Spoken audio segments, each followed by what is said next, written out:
नमस्कार दोस्तों, मैं मनोज खंडेलवाल हिंदी की क्लास में आप सभी का स्वागत करता हूं। मित्रों, आज हम हमारे पद्य भाग का एंड करेंगे। वो जो लास्ट पार्ट हमारा उसका एक पद्यांश बच रहा था, आज उसकी हम इतिश्री कर लेते हैं, उसके बाद गद्य की बात किया करेंगे। मित्रों, हमने संवाद सेतु आपको करा दी पूरी, व्याकरण का टॉपिक हमने पूरा कराया, पद्य का पार्ट आज हमारा समाप्त हो जाएगा, फिर उसके बाद एक गद्य का पार्ट रहेगा। मित्रों, पूरी कोशिश की अच्छी प्रकार से आपको समझाने की, फिर भी कमी हर किसी से हो ही जाती है। कोई भी समस्या हो तो आप कमेंट्स करके हमसे बात कर सकते हैं। मित्रों, आप लोगों का सुझाव ही हमारी ताकत है और उस ताकत का सहारा आप लोगों की मदद से हम ले रहे हैं। तो आज हम लास्ट पार्ट के लास्ट टॉपिक अंतिम बिंदु की तरफ चलते हैं। मित्रों, बात थी सीधी थी पर, कब तक थी बात सीधी थी कि किसी भी सीधी सरल बात को कहने के लिए हमें उसमें घुमाव फिराव नहीं करना चाहिए।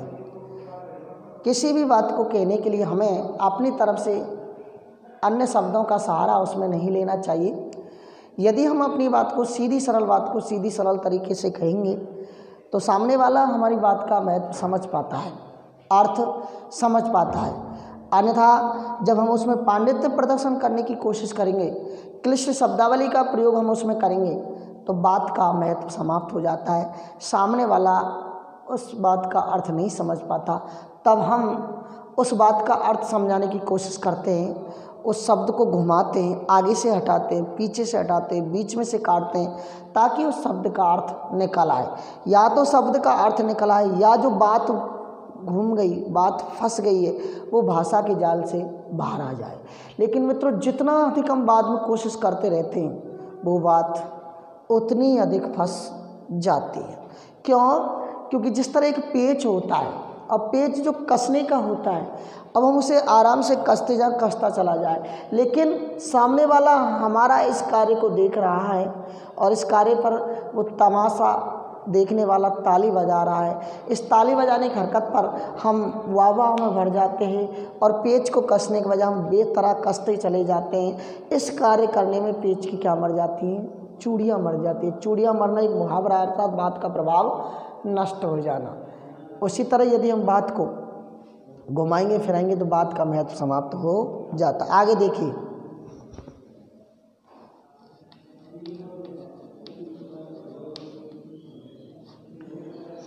आखिरकार वही हुआ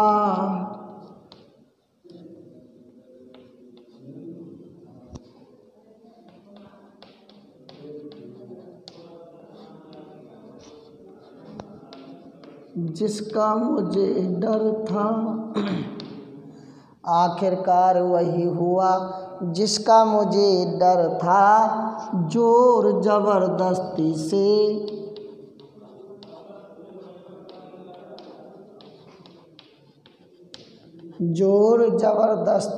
से बात की चूड़ी मर गई।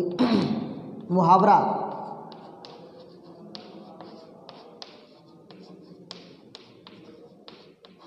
जोर जबरदस्ती से बात की चूड़ी मर गई। चूड़ी मर गई का अर्थ मुहावरा है, अर्थात नष्ट हो जाना।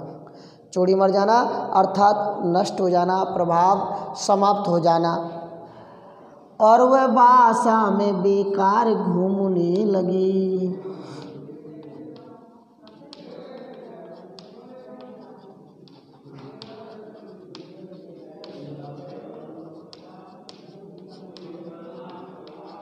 ये 4 लाइन दी गई हैं साहब। मित्रों देखें, ये कवि कुमार दारान द्वारा रचित बात सीधी थी पर शीर्षक कविता से लिया गया है। इसमें कविता में भाषा को तोड़ने मरोड़ने से जो भावों की जो अभिव्यक्ति है वो कमज़ोर जो पड़ जाती है, उस चीज़ का वर्णन किया गया है। देखिए क्या कहता है कवि, ये कह रहा है कि आखिरकार वही हुआ जिसका मुझे डर था।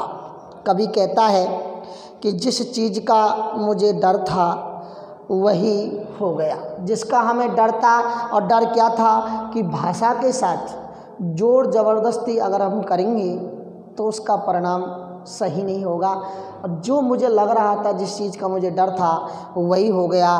भाषा को तोड़ने मरोड़ने में, ज़बरदस्ती करने में, भाषा का पांडित्य प्रदर्शन करने के चक्कर में मूल भाव या मूल प्रभाव ही नष्ट हो गया। जोर जबरदस्ती से बात की चूड़ी मर गई। जो पेच था, जो बात थी, जो पेच को जबरदस्ती कसने के चक्कर में उस पेच की क्या मर गई, चूड़ी मर गई। और पेच बेकार ही घूमने लग गया। अर्थात भाषा के साथ अनुचित व्यवहार करने के चक्कर में, भाषा की बनावट के अनुचित प्रयास में उसका मूल कथ्य, मूल भाव ही नष्ट हो गया। और वो भाषा जो ही व्यर्थ ही प्रयुक्त होती रही, और जो बात थी वो भाषा में बेकार घूमने लग गई। उसका कोई अर्थ नहीं निकल रहा था, कोई अर्थ नहीं निकल रहा था। मित्रों, यहाँ तक की सारी बात है कि कोई भी काम, कोई भी भाषा, अगर हम उसमें अपनी तरफ से शब्दों को घुमा पर ज़बरदस्ती उसका अर्थ निकालने की कोशिश करेंगे, तो जिस तरह पेच ज़बरदस्ती कसने से अपनी चूड़ियाँ खो बैठता है, अर्थात चूड़ी मिस हो जाती है और वो घूमने लगता है, कस नहीं पाता, उसी प्रकार बात का प्रभाव होता है। आगे देखें,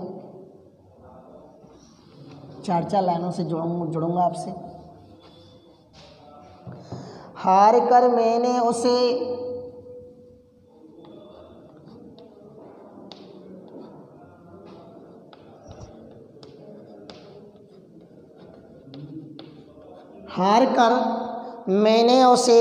कील की तरह उसी जगह ठोक दिया।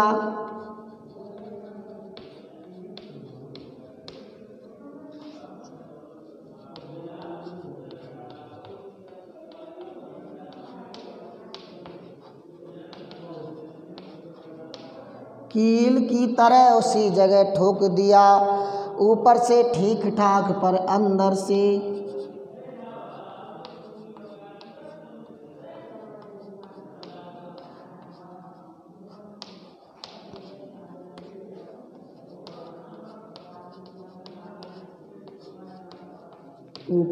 ठीक ठाक पर अंदर से, ना तो उसमें कसाव था,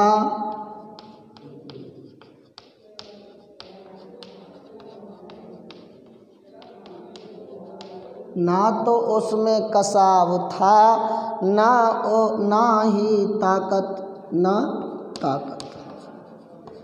ना तो उसमें कसाव था ना ताकत। देखिए 4 लाइन देखें।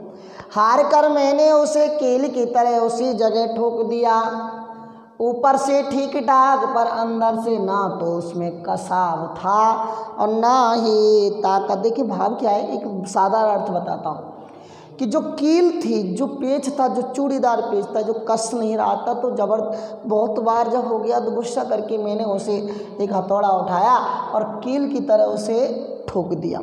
अब वो ठुक तो गया लेकिन वो कसा नहीं गया था। अब वो ऊपर से तो ठीक ठाक था, कस गया था, भीतर घुस गया था, लेकिन अंदर ही अंदर वो घूम रहा था, अर्थात ढीला था। अब ना तो उसमें कसाव था, ना तो उसमें कसाव का अर्थ कसावट थी चूड़ी की, और ना ही अंदर उसमें कोई ताकत थी। तो ना तो ही कसाव था और ना ही ताकत थी। तो अब देखिए अर्थ क्या कह रहा है कि कभी क्या कहता है कि भाषा को तोड़ मरोड़ने में, पेच कसने में लगे रहने में जब मैं असमर्थ रहा, तोड़ मरोड़ कर जब अर्थ निकालने में असमर्थ रहा, पेच को कसने में जब मैं असमर्थ रहा, तब अपनी अभिव्यक्ति को, जो मैं बात कहना चाहता था, चमत्कारी शब्दों से ठूस ठूस कर ऐसे ही उसे छोड़ दिया। जिस प्रकार चूड़ी मर जाने पेच को कील की तरह ठोक कर छोड़ दिया जाता है, उसी प्रकार मैंने कथ्य के साथ किया। तब जिस प्रकार वो कील ऊपर से तो ठीक ठाक थी लेकिन अंदर से उसमें कोई कसाव या ताकत नहीं थी, उसी प्रकार कप्ता ऊपर से तो अच्छी ठीक ठाक प्रतीत हुई देखने पर शब्दों के हिसाब से, परंतु अंदर से वो एकदम ढीली और प्रभावहीन हो गया, अर्थात उसका कोई अर्थ नहीं निकल पा रहा था। तब उस अभिव्यक्ति में जो बात मैं कहना चाह रहा था उस अभिव्यक्ति में ना तो कोई कसावट थी, जैसे उस कील में कोई कसावट नहीं थी, और ना ही कोई प्रभावात्मकता थी, ना ही कोई उसका प्रभाव दिखाई दे रहा था, उसमें कोई प्रभाव जम नहीं रहा था, केवल और केवल ऊपरी कसावट भी उसमें दिखाई नहीं दे रही थी।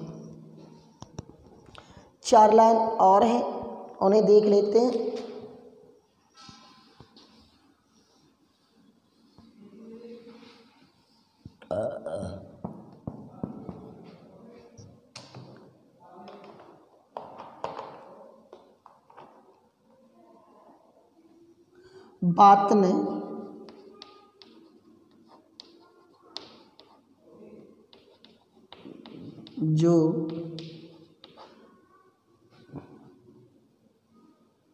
बात ने जो एक शरारती बच्चे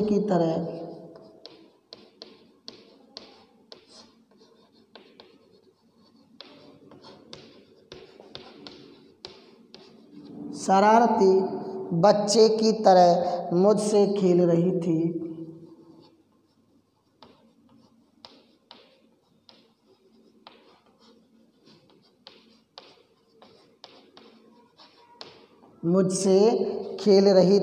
मुझे पसीना पोंछते देखकर पूछा,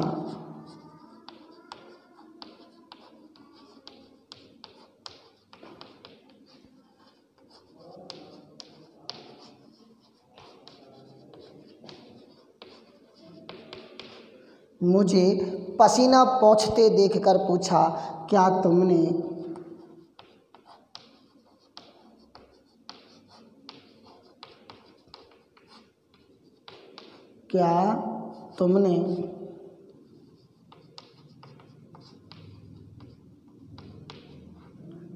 तुमने भाषा को सहूलियत से बरतना कभी नहीं सीखा?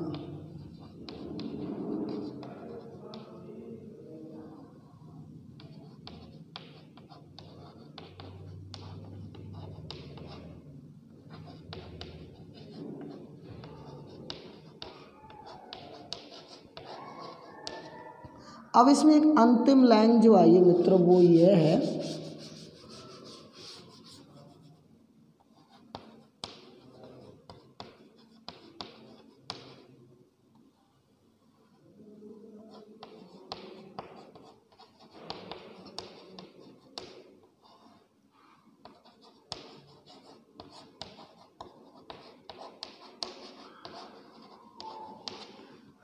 सहूलियत से बरतना कभी नहीं सीखा। सहूलियत कहते हैं सुविधा, सहूलियत किसे कहते हैं? सुविधा। और पसीना पहुँचना एक मुहावरा, अर्थात कब पहुँचते हैं? जब परेशान हो जाते हैं आदमी, जब उसके पसीना आता है, किसी बात का निष्कर्ष जब नहीं निकल पाता तब उसे पसीना आता। तो वो यही कह रहा है कि बात ने जो एक शरारती बच्चे की तरह मुझसे खेल रही थी, मुझे पसीना पहुँचते देख कर पूछा, क्या तुमने भाषा को सहूलियत से बरतना कभी नहीं सीखा?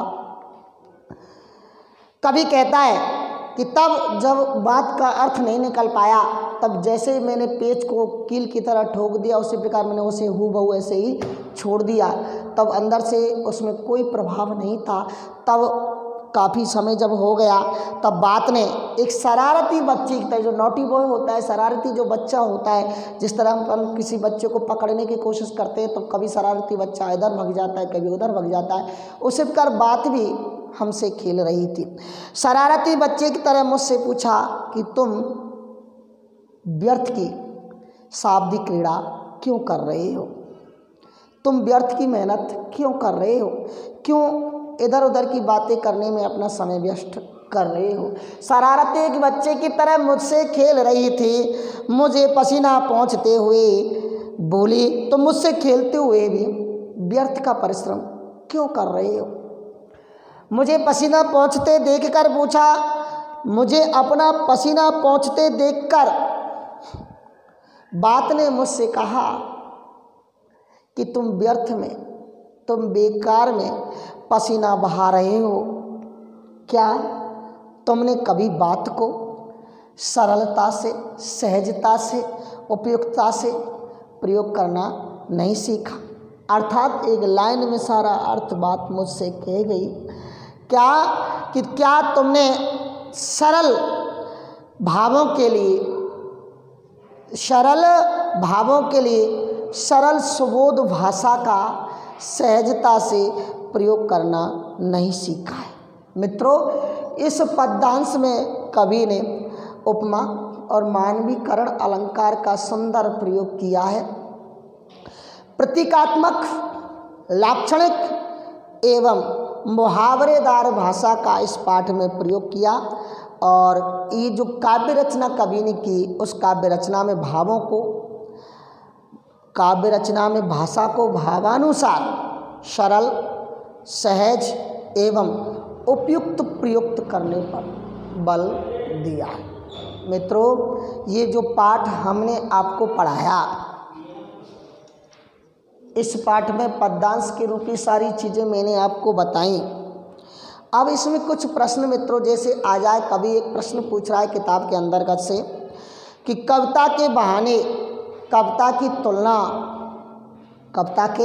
बहाने जो इस पाठ की पहली कविता थी मित्रों, ध्यान देना, कविता की तुलना किससे सार्थक मानी गई है।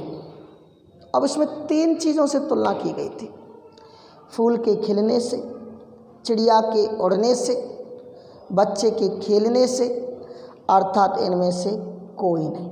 मित्रों, चिड़िया की उड़ान की एक सीमा होती है और फूल के खिलने की एक टाइम होता है, लेकिन जिस तरह बच्चा खेलता है ना, वो अपने खेल में, अपने घर में और दूसरे घर में कोई भेद नहीं करती, उसी प्रकार कविता भी कोई भेदभाव नहीं करती, इसलिए उसकी तुलना हम बच्चे के खेल से लगा सकते हैं। और एक प्रश्न आया था कर्तव्य का, इस कर्तव्य पर मुझे साफ सुनाई दे रही थी तमाशबीनों की शाबाशी और वाह वाह। तो यहाँ कर्तव्य का जो अर्थ होता है वो प्रशंसा से लिया गया है। किससे लिया गया मित्रों? एक प्रशंसा शब्द है ना, कभी कभी ध्यान रखना, एक तो कभी कभी ऐसे लिख देते हैं, तो ध्यान रखना प्रशंसा हमेशा इस तरह से लिखी जाएगी, गौर करना, प्रशंसा। ये बहुत बार पूछ ली जाती है, it is wrong, it is right. तो आपको अब एक प्रश्न जैसे आ जाए कि कवि ने जो कविता के बहाने जो शीर्षक रखी गई है, कवि ने जो कविता रची थी, उस रचने का उद्देश्य कवि का क्या रहा होगा।